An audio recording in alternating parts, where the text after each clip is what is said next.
Jadi pupuk organik itu tidak harus selalu menimbulkan buih atau gelembung ya, akan tetapi menimbulkan seperti tadi kapang atau miselium, jamur itu juga bisa ya. Karena apa? Kalau menimbulkan gelembung atau buih berarti lebih dominan pupuk organik tersebut oleh bakteri ya. Sedangkan kalau di permukaan itu lebih banyak kapang atau spora ya.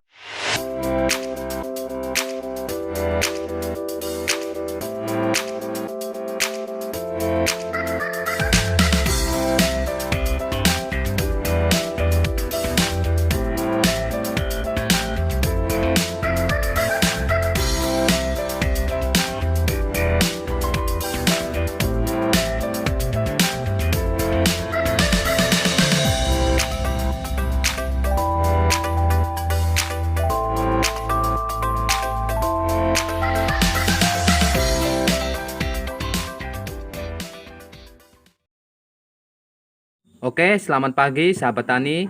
Salam sejahtera untuk kita semua, dimanapun Anda berada. Pada kesempatan kali ini, saya lagi tidak membuat tutorial pembuatan pupuk ya, teman-teman sahabat tani.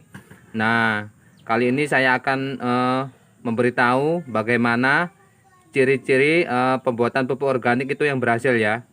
Nah, beberapa hari yang lalu ada pertanyaan dari salah satu subscriber kita menanyakan, Mas, bagaimana sih indikatornya kalau pada pembuatan pupuk organik itu berhasil?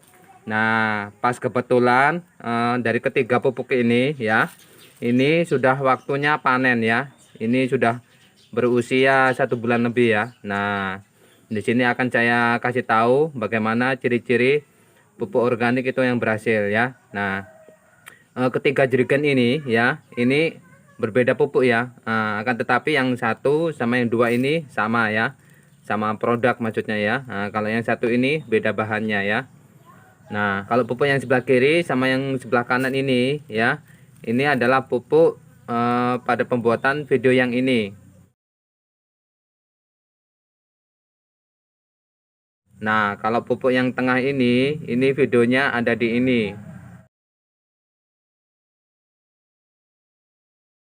Nah, teman-teman tinggal cek saja ya nanti. Nah, sekarang akan saya kasih tahu bagaimana ciri-ciri bahwasanya pupuk itu berhasil ya. Yang pertama, pupuk tersebut sudah tidak mengeluarkan gas ya. Nah, itu yang pertama. Yang kedua, bisa kita buka satu persatu ya. Nah, terus kita cium aromanya ya. Biasanya pupuk organik itu dominan dengan aroma satu asam ya, seperti tape ya. Terus ada aroma juga manis-manisnya seperti gula ya, begitu. Nah, sekarang akan saya kasih tunjuk isi dalamnya ya, bagaimana bentuk pada waktu hasil fermentasi akhir ya, atau sudah waktunya dipanen, bentuknya seperti apa. Saya akan kasih tahu dari mulai yang ini dulu ya, dari mulai yang ini terus lanjut ke sini ya. Oke, ini kita mulai. Nah, seperti ini ya isi dalamnya ya sahabat tani. Ini adalah jerigen yang sebelah kiri ya. Nah, itu seperti putih-putih itu adalah fungi ya, atau miselium dari jamur ya. Nah, di sini tidak ada menimbulkan gelembung. Artinya apa? Pupuk ini kandungan nitrogennya sangat sedikit ya. Akan tetapi kandungan unsur hara yang lain seperti fosfat, kalium, dan kalsium itu lumayan tinggi ya. Dan juga ada itu seperti jamur ya. Itu adalah jamur yang bisa nantinya untuk melindungi tanaman kita melalui perakarannya. Nah, sekarang kita pindah ke jerigen yang tengah ya.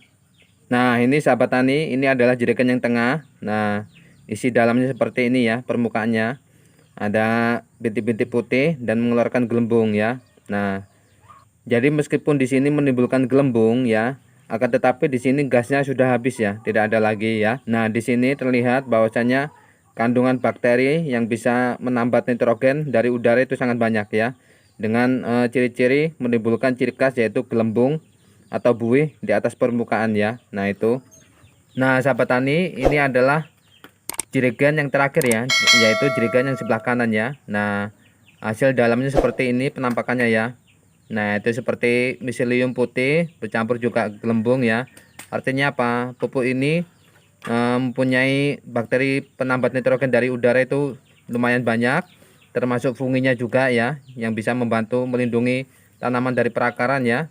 Dan juga mengandung fosfat juga lumayan banyak itu ya. Nah itu tadi sahabat tani sudah saya perlihatkan satu persatu isi di dalam pupuk ini ya.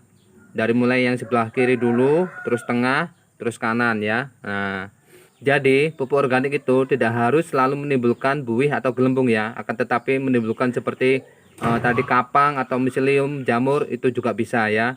Nah, karena apa? Kalau menimbulkan gelembung atau buih berarti lebih dominan pupuk organik tersebut oleh bakteri ya. Sedangkan kalau di permukaan itu lebih banyak kapang atau spora ya, berarti pupuk tersebut lebih dominan oleh jamur atau fungi ya. Nah, seperti itu ciri-cirinya ya, teman-teman sahabat tani. Nah, bisa dipahami ya. Nah, berbeda lagi pada pembuatan pupuk asam amino ya. Nah, kalau asam amino memang sedikit menimbulkan aroma yang bau ya, atau tidak sedap ya. Akan tetapi pupuk tersebut asam amino itu bukan berarti gagal ya, bukan seperti pupuk-pupuk organik yang seperti ini ya. Kalau pupuk-pupuk organik yang seperti ini bila menimbulkan bau yang busuk itu bisa berarti gagal ya.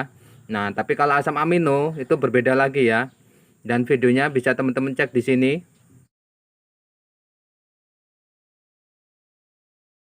Nah, kalau asam amino, asalkan teman-teman sudah terbiasa bermain dengan asam amino, maka aroma yang dihasilkan dari asam amino tersebut tidak menjadi masalah ya. Nah, karena apa? Karena dengan biasanya kita mencium aroma asam amino, bila kita cium dalam-dalam ya, dari aroma asam amino tersebut bukan hanya bau busuk yang ditimbulkan, akan tetapi ada sedikit aroma manis, yaitu yang ditimbulkan dari fermentasi pepaya tadi ya. Nah, terus juga ada aroma seperti bau pesing ya, yaitu bahwasanya asam amino juga mengandung nitrogen. Nah, begitu ya. Nah, ketiga pupuk ini ya, kerap kali teman-teman sahabat tani yang lain itu bertanya ya, kalau buat padi bisa nggak? Kalau buat bawang merah bisa nggak? Kalau untuk tanaman durian bisa nggak? Oke, di sini saya terangkan ya. Nah, dari ketiga pupuk ini itu lebih efektif kita aplikasikan pada tanaman untuk usia panennya 4 sampai 6 bulan ya. Nah, untuk tanaman jenis tahunan itu kurang cocok. Nah, karena apa? Untuk jenis tanaman tahunan itu memerlukan unsur hara yang lebih tinggi lagi ya. Nah, kalau hanya sekedar pupuk ini, maka tidak akan tercukupi unsur hara yang dibutuhkan oleh tanaman tahunan. Nah, seperti itu ya, teman-teman sahabat tani ya. Bisa dipahami ya.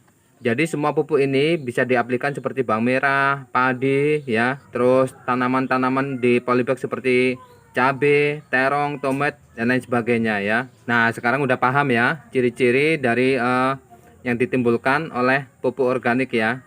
Seperti apa ciri-ciri bahwasanya kalau pupuk tersebut berhasil ya. Nah, semoga saja ulasan sekilas dari saya ini bisa dipahami, bisa dibuat untuk pedoman teman-teman sahabat tani yang pecinta tanaman di rumah maupun di lahan luas ya. Oke, segitu aja video dari saya. Semoga bisa bermanfaat. Ikuti terus perjalanan petani subsisten. Saya adalah petani coba-coba yang berkeinginan menjadi petani komersial yang sukses. Yang penting selalu ada niat untuk belajar tanam, belajar bereksperimen, dan selalu tetap semangat. Mantul.